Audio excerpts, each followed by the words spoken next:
Hello class, welcome to our next lecture on reflexes. So what I would like you to take home from this lecture on reflexes is why do we have innate behaviors? What do they do? What kinds of functions are they? What types of more sort of reflexive or unlearned innate behaviors do we have? What are the laws of different reflexes? And I want you to be able to make sure that you can explain each one of them. And then also name different examples of phylogenetically genetic instinctive types of behaviors. What is a fixed action pattern? What are critical periods and how critical do they tend to be? So these are the key points to take home. So hopefully at the end of the lecture, you will feel comfortable with each of these.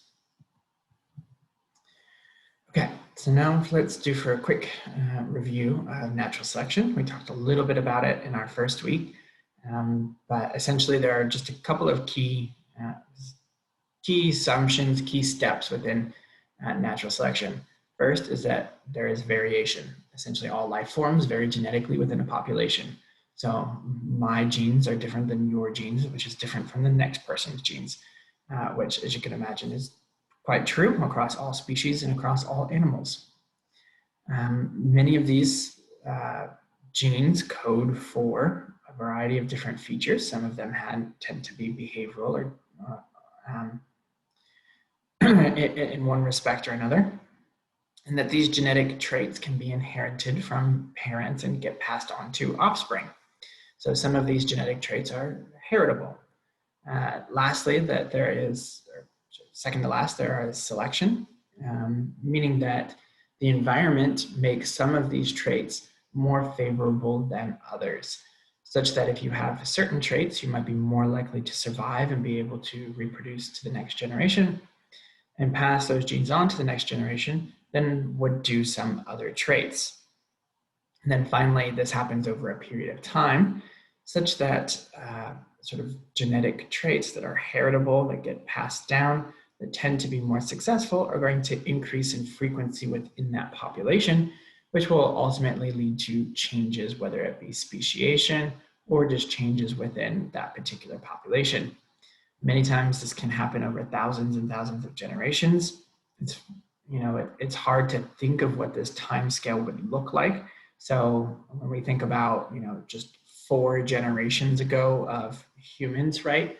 Think, you now need to think beyond your parents, beyond your grandparents, but your grandparents' grandparents, which is, quite a long time ago. It was a very different world back then. And just think, is there any types of changes in humans since then? Now let's add that times 100 or 1,000. And you can quickly see that we're talking about a long time ago or 1,000 generations being quite significant period of time.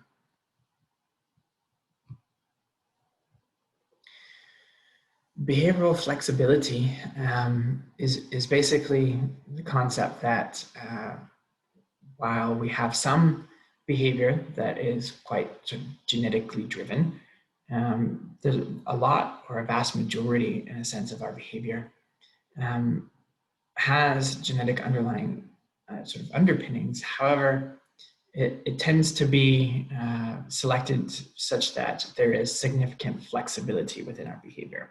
In other words, the words that I'm talking right now, the lecture that you're learning, a vast majority of the things that you do on a day-to-day basis are not because you evolved to engage in those specific behaviors. However, what we have evolved is a flexible capacity to learn a wide variety of behaviors. So what we can learn and how we learn that is an evolved trait. However, that sort of evolved trait allows for tremendous flexibility and learning within our lifetime.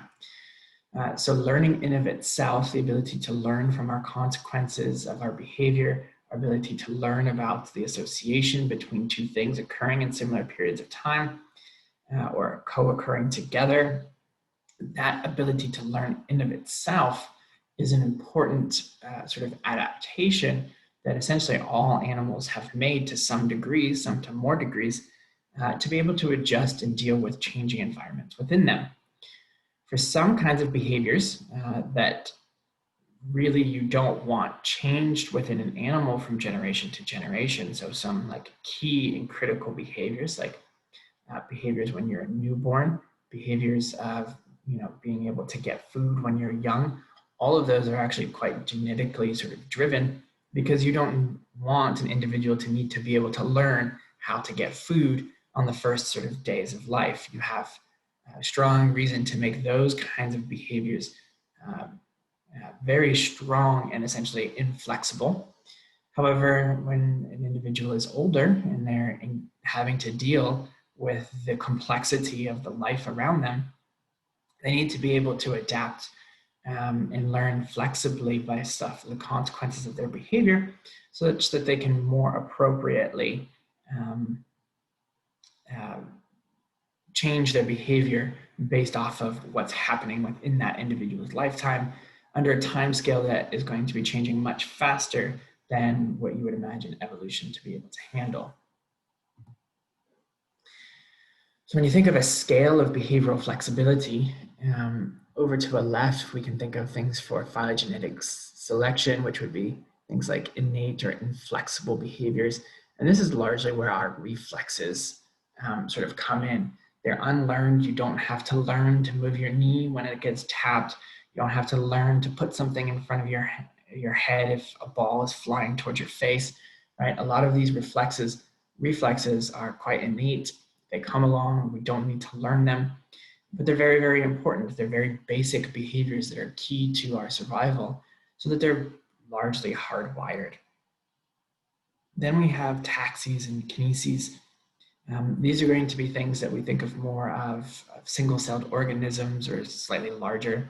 These are basically when there's a particular chemical in the environment or a particular stimulus in the environment, like the sun, you will gravitate or move to reach whatever that stimulus happens to be.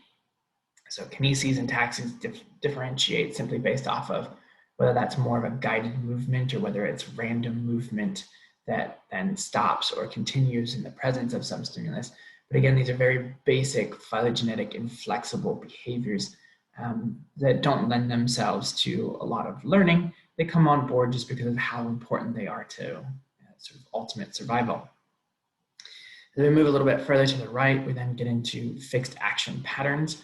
If you remember from our first lecture, the second lecture actually, when we were showing the picture of the gray-legged goose, if you move the egg, it then triggers this behavior of rolling the egg using sort of their neck back into the nest. And even if you remove the egg, they essentially keep going. Once something triggers that behavior, the behavior runs until completion. This is a fixed action pattern. As you can imagine, these are much more phylogenetically driven because of the fact that it doesn't matter what the consequences are. It's largely because there is a very strong evolutionary phylogenetic, and phylogenetic just refers to phylogeny, or basically the evolutionary tree. So when I say that, I'm talking about evolutionary basis of behavior. So that a lot of these behaviors are relatively rigid. I put fixed in here in air quotes because there's some debate as into exactly how rigid they are. We imagine that some of them are quite rigid, but the more that we learn, the more that we see that there's actually some flexibility and some learning that's involved within them. So it's not quite right to just call them fixed per se. Sometimes we'll use the word a flexible action pattern, but nonetheless, these are behaviors that on sort of the scale of phylogenetic to learned or completely learned, we would put this more on the phylogenetic side of things. Then we have very simple forms of learning like habituation, sensitization, which we'll discuss today, followed by Pavlovian conditioning and operant conditioning. So Pavlovian conditioning still has a lot of phylogenetic control over that, and operant conditioning in and of itself does as well. However, when we sort of move from Pavlovian to operant, we kind of open up the world of flexibility in terms of what can be learned and how. Doesn't mean that doesn't have any evolutionary driven components to it all. It just means that it tends to be a lot more flexible and a lot more learned than would be some of these other behaviors that have a lot of sort of evolutionary baggage that comes with them. So as we move over to the right, we're looking at more and more kinds of flexibly learned types of behaviors. So what are some examples of innate behaviors? First off, essentially, they're behaviors that are performed without any particular prior learning or experience. These are going to be things that essentially come on board with the birth of an animal. The kineses, which we talked about briefly, largely this is changing the speed of random movement in response to external stimuli.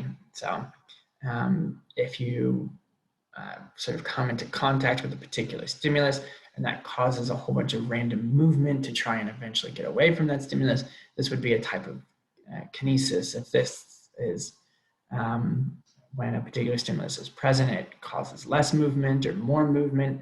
All of these are going to be kineses, and they generally are random kinds of movements, less so directional. And this is different than a taxis, which is directed movement towards or away a particular stimulus. So this would be a particular food smell might drive movement that is towards that particular food smell. And this would be a taxis. And then finally, a reflex is going to be a movement of a particular body part in response to a stimulus. So like tapping of your knee causing that to move, or if there was a puff of air towards your eye causing your eyes to blink, all of these would be reflexes.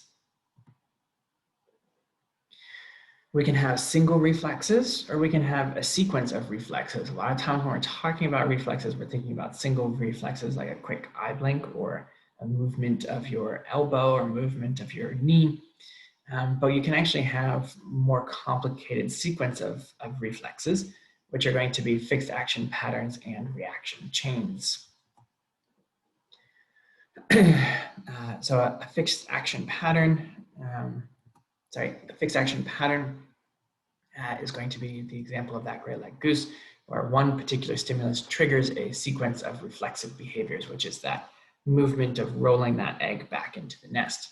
Reaction chain is quite similar, but it usually just involves multiple steps. So, for example, one stimulus might trigger an initial movement, which then brings you into contact with another stimulus that triggers another behavior, which then brings you into contact with another stimulus that triggers another behavior. So it's a sequence of behaviors that are essentially thinking about fixed action patterns being kind of tagged or built upon one next to the other.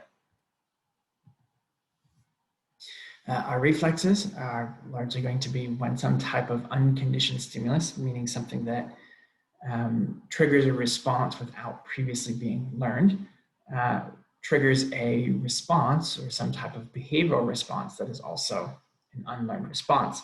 This relationship is called a reflex. So essentially, eye blinks, movement of your knee, all of these types of behaviors. You can even sort of categorize our fixed action patterns or reaction chains within here. So a good example is the dilation of your eyes. Another one can be feeding behavior in birds. A lot of times the young will sort of have this gaping mouth open, and that a lot of times can be a strong sort of what we call a triggering stimulus for a fixed action pattern that will then essentially cause a sequence of reflexes to lead to feeding of that young individual. So the stimulus is said to elicit the response under these conditions. So the terminology will be thunder elicits a startle response, dust in the eye will elicit blinking, food might elicit salivation, light changes can elicit changes in pupil dilation. So this terminology indicates that there's kind of this required relationship between the stimulus and the subsequent response. So these are going to be things that are going to be natural behaviors of your species that are going to be largely in a one-to-one relationship. If this stimulus occurs, this behavior will occur. It doesn't necessarily need to be one-to-one, but they're going to be probably more close to one-to-one than other things that we see in terms of operant behavior.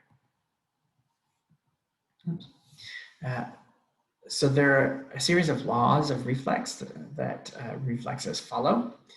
We have the law of threshold, the law of intensity and magnitude, and the law of latency. So the law of threshold is basically that there is some intensity in which a stimulus will reliably elicit a response, but below this point, the response will not be elicited. So what I mean by that is think of sort of tapping your knee. to cause a response, a kicking response or a puff of air in your eye. There's likely going to be puffs of air that are so small that they do not cause you to blink. However, as you increase the intensity of that puff, there will be a point in which anything below this will not cause an eye blink response, but anything above this will cause an eye blink response. So we would say that there was some threshold value of how fast the air needs to come at your eye that would then cause you to blink, and we would say that is the threshold for that reflex. Once we get past that threshold, there's also a continuous relationship between, as we increase in stimulus intensity, we will also increase in response magnitude. So if you have a very light tap on your knee, you'll have very little movement in your leg. If you have a harder tap, you get a harder sort of reflexive response. And the same with kind of eye blink and latency. If you have a very strong eye puff, the speed at which your eye closes or the blink occurs becomes even faster, essentially trying to protect your eye. So as you increase in intensity, you get an increase sort of magnitude or intensity of your response, as well as a reduced delay between the stimulus and your response. So now we'll move on into habituation. So habituation is basically a general phenomenon across pretty much every animal species, and something that you experience as well. It's essentially that we become accustomed to or adjusted to consistent and repeated stimulation. So think about a traditional clock ticking in a room. While at first you might notice it when you first walk into a room, very quickly you become habituated to it such that you don't even notice it anymore. You're not consistently, conscientiously aware of it. So ticking of an alarm clock, ticking of a clock, if there's a particular funny noise, like a faucet drip in the back, at first it might be particularly annoying, but then at some point you won't even notice it. Or if you're working in a library or something like that, that kind of hum and drum of the room with a bunch of people around will eventually sort of be faded out and it will no longer bother you. This is because you become habituated to that stimulus, meaning that with this repeated stimulation over and over and over again, it no longer sort of leads to a behavioral response to it. So this is a phenomenon that essentially happens across all species within animals, even within single-celled organisms. So it's a very basic kind of learning mechanism that repeated stimuli that don't have any particular sort of positive or negative associations with them would just simply become ignored. So for our habituation of reflexes, this is going to be a case where our unconditioned stimulus essentially stops eliciting an unconditioned response. So it repeats the unconditioned stimulus over and over and over and over again. Eventually, you will no longer get an unconditioned response. So to bring this back to the example of your knee tap, if you ever notice, the first time that there's a tap, you might make a response. The second time, you might make a response. But if they keep doing it 4 or 5 or 6 times, then you stop responding. There's no longer a kick. The same with an eye blink. If there's a puff of air, 1 time every 2 seconds, eventually the eye blink response will start to decrease because you've habituated to it. Habituation is not a permanent behavior. I mean, once things have changed or that there's some stop or gap in whatever that stimulation is, then the response will come back.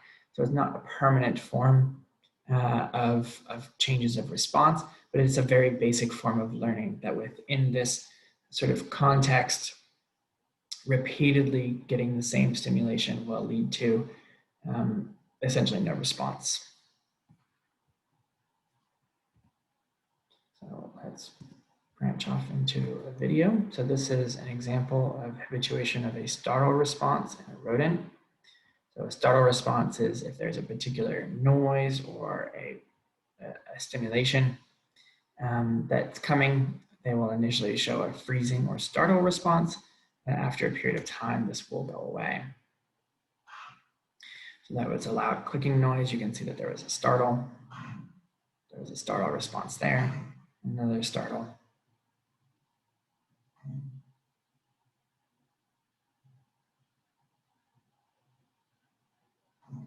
And then if this noise continues and is repeated in a consistent manner, then eventually you will get this, in which there is no startle response at all. So you don't see any freezing or any changes, and essentially we would say that that response is completely habituated at that point.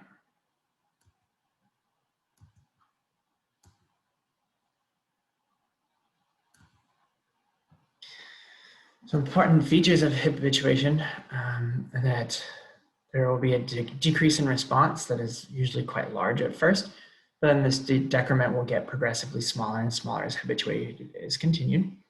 We do see spontaneous recovery. So if you have a gap in period of time between that sort of noise being played over and over again, it will sort of spontaneously come back and that startle response will recover. It's not gone permanently. It's not like that rodent will never startle again when that noise occurs.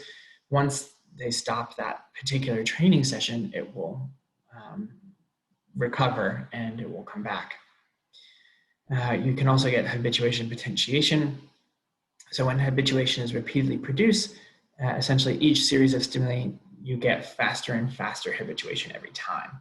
So for that particular rodent, if you bring them in every single day and repeat the same experiment, how long it takes for the animal to become habituated to it and to stop responding will become faster and faster every day.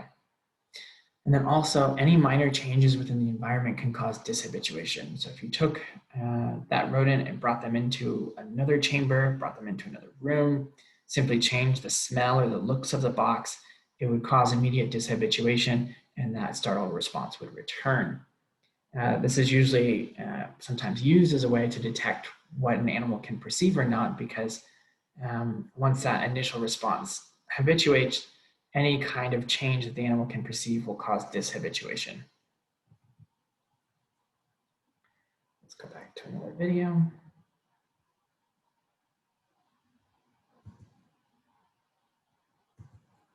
This is an example of spontaneous recovery. So after the rodent has had a period of time and has been habituated to the stimulus, you give them a break, you bring them back in, and the startle response is back. Nothing has happened. They were habituated, but all of a sudden, the startle response is returned to normal, but then it will rehabituate quite quickly, as we were just shown.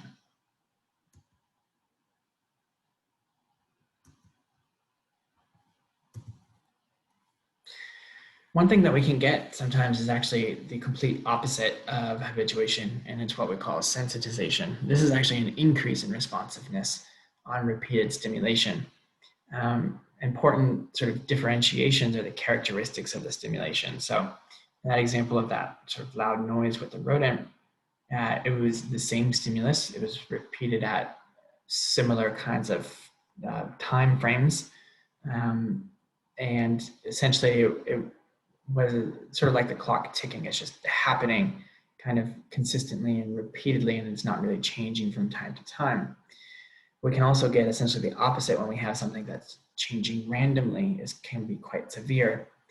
So one example of this would be shell shock or reaction to exploding noises that happen at irregular events. This can actually cause the opposite, which is essentially super sensitization. You become extremely sensitive and hyper responsive and hyper reflexive responding, whether it be a startle or a hyper sort of emotional response that can come about from stimuli that are just not even the same, or that doesn't necessarily habituate, it doesn't really go away.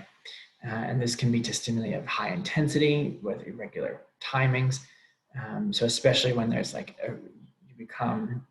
you're exposed to highly irregular gunfire, you can essentially become sensitized to the point in which that any sound that is somewhat representative of gunfire, any loud noise, can create an extreme and massive startle response or trigger a very strong fear response in individuals. And this is a completely normal behavioral response. This is not something that is abnormal or weird. What is coming from it is just when you have irregular presentation of highly intense stimuli. And you can sensitization is what you would expect instead of habituation. If it was lower intensity and it was highly consistent and repetitive, you would expect habituation.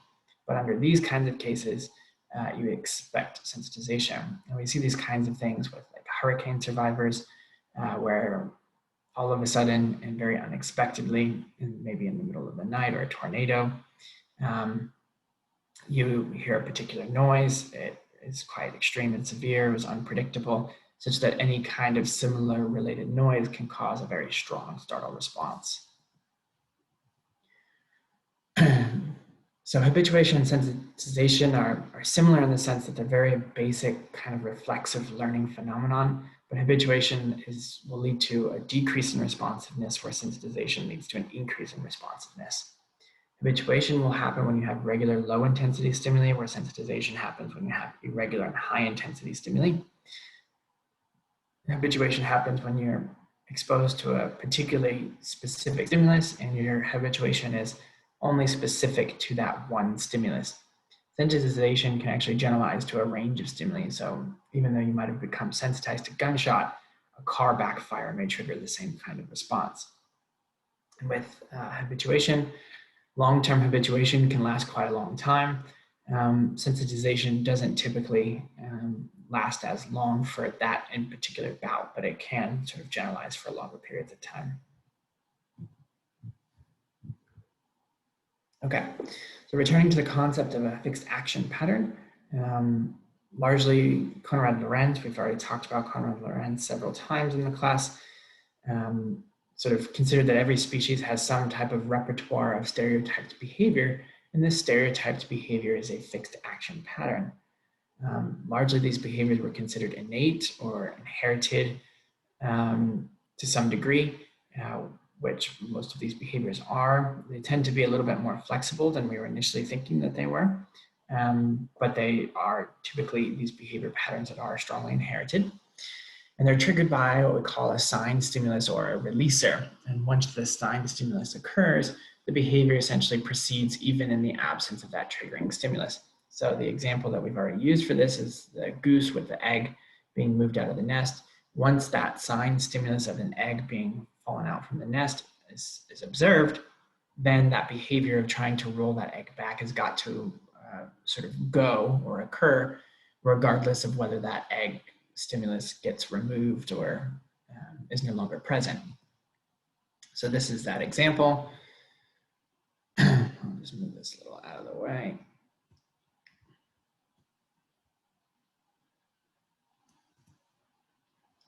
So the egg is removed, but that behavior continues to occur even when the egg is removed. So that's the initial behavior, egg is removed, and that behavior continues regardless. So a fixed action pattern is a sequence or chain of behaviors that is set off by a particular stimulus, a sign stimulus or a releaser. The component responses are repeated almost identically with each presentation of the stimulus. So it's a very similar behavior over and over and over again. So fixed action patterns are largely sort of genetically pre-programmed to some degree, and the environment simply initiates that sequence of responding.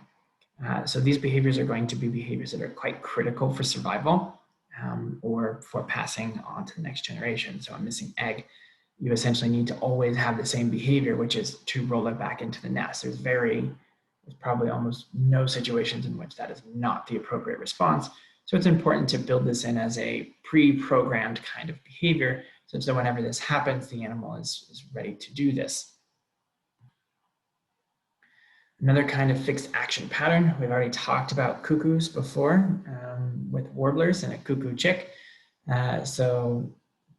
Cuckoos have actually sort of evolved, the chicks, to have the visual and auditory cues of a warbler infant. And these sort of the coloration within inside of the mouth, as well as the particular sounds that it makes, are actually sign stimuli or releasers for a fixed action pattern of feeding. So this causes the warbler to essentially feed the animal over and over and over again, despite the fact that it's quite clearly not one of its own. You can see that the cuckoo chick is massive inside of the warbler nest and is larger than the adult warbler itself. But essentially by sort of mimicking and copying this sign stimulus that triggers this sort of reflexive feeding behavior in the warbler, it's able to sort of capitalize on that, and is another example of a brood parasite. Another type of example that would be sort of fixed action pattern like is going to be with wolf puppies and adults. So wolf puppies will lick the faces of adults, and they'll try and lick inside of the mouth of the adult wolves.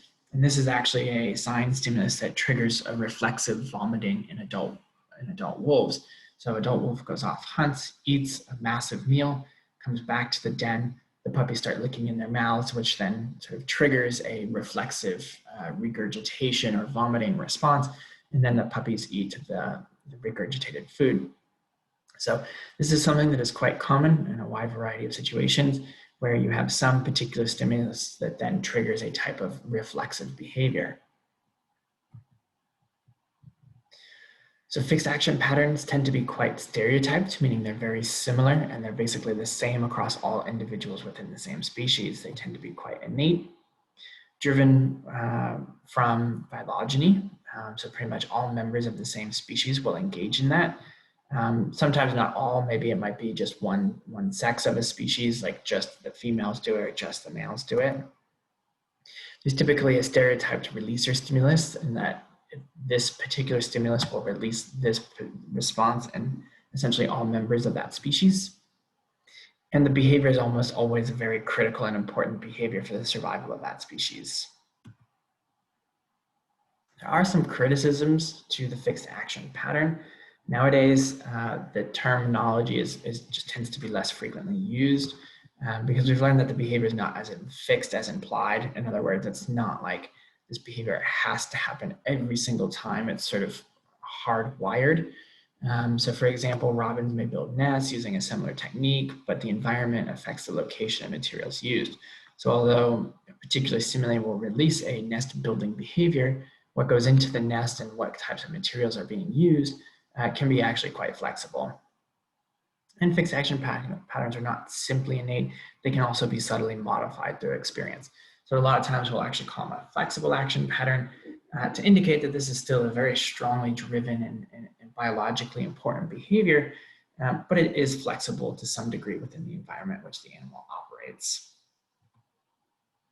We can think of this perhaps as like a herding behavior in a variety of different collies. This is a behavior that clearly has a lot of genetic components to it, that seeing the certain animals will, a variety of pretty much any animal, will immediately trigger a action pattern of this sort of what we call eye and stalk, and then also chase, run,